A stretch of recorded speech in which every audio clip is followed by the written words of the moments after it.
told your friend you're not okay, and tell me what's wrong and why you never said you felt that way. And guess you're trying to stay strong and fake a smile until I look away.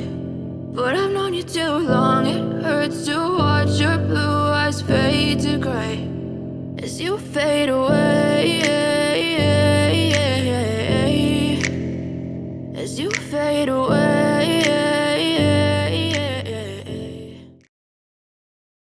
Okay, good evening, guys. Coming out here with a random thought here. Kind of trying to grasp this. Is all coming to my mind right now. I did think it was an interesting topic. It's going to be kind of more of a remembrance of something tragic. But literally around this time last year, the Pacific Northwest was in a crippling heat wave. I really don't feel comfortable. I know I put a lot of positive content about improving life and me going out there and surfing and doing all that great stuff, but I feel like I'm not giving justice for the tragedy that happened from the heat wave of 2021. I don't know the exact numbers, but roughly 1,000 people died in Oregon, Washington, and British Columbia.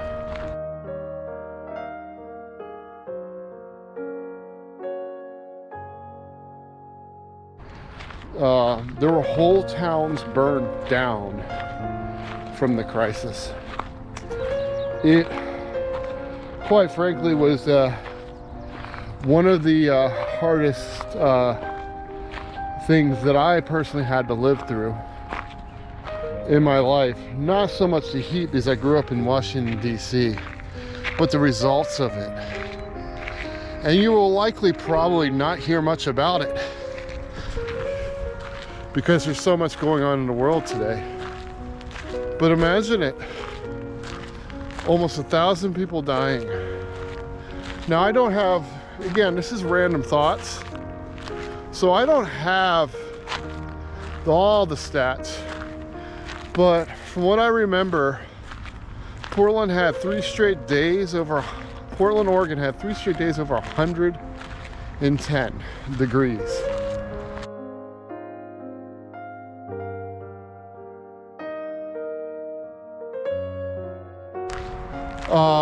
Seattle set its all-time record of 108 degrees. And I believe Portland got up to 116. And here in Victoria, I was in Seattle at the time, so I lived through that.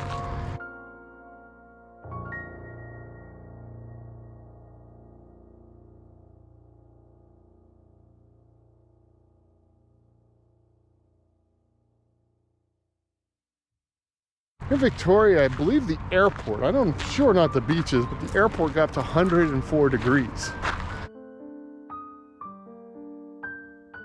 Now, I really don't know how else to say that in any kind of way, but considering that at the time 43% of all Seattle people had AC. Portland a lot higher, it was about somewhere in the 80s or 70s. But then I very well doubt it.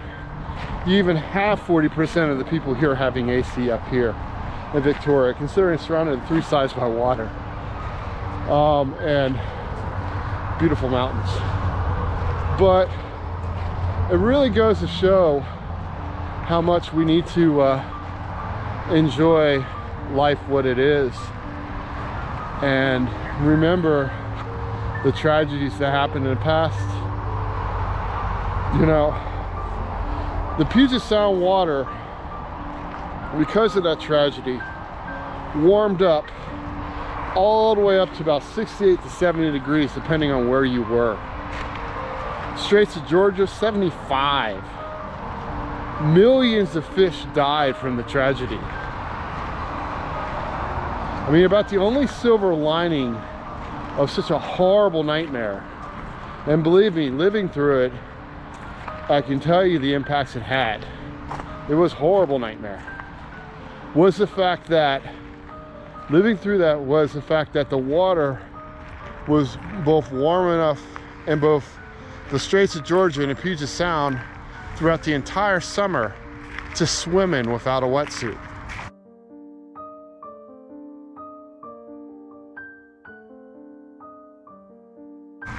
Now, I don't know about you, but I would rather have 1,000 people back than be able to swim in the Puget Sound.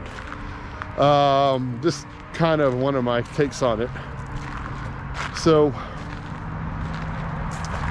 you know, it really is something that as we go through this time, it won't be reported much on the news, but I encourage you to really remember the people who died during the tragedy of 2021 and the heat wave that caused so much damage. I also want to destroy a myth that at the time there was no humidity in Seattle. That was not true. The dew points range from 66 to 72. Unless you're from New Orleans, that's actually sky high. I think once you get over above 70, it's oppressive. And when you're talking about 108 degree temperatures and anywhere from 66 to 72 dew points, you're talking about a lot of danger, especially in an area that averages 78 degrees. Yeah, it's something I don't want to get in too much about it, except to say that we should remember the people who died of that tragic 3 days.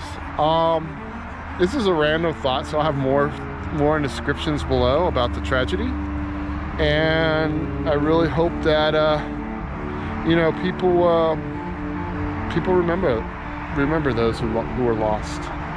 The all-time high temperature in Canada was set on that heat wave.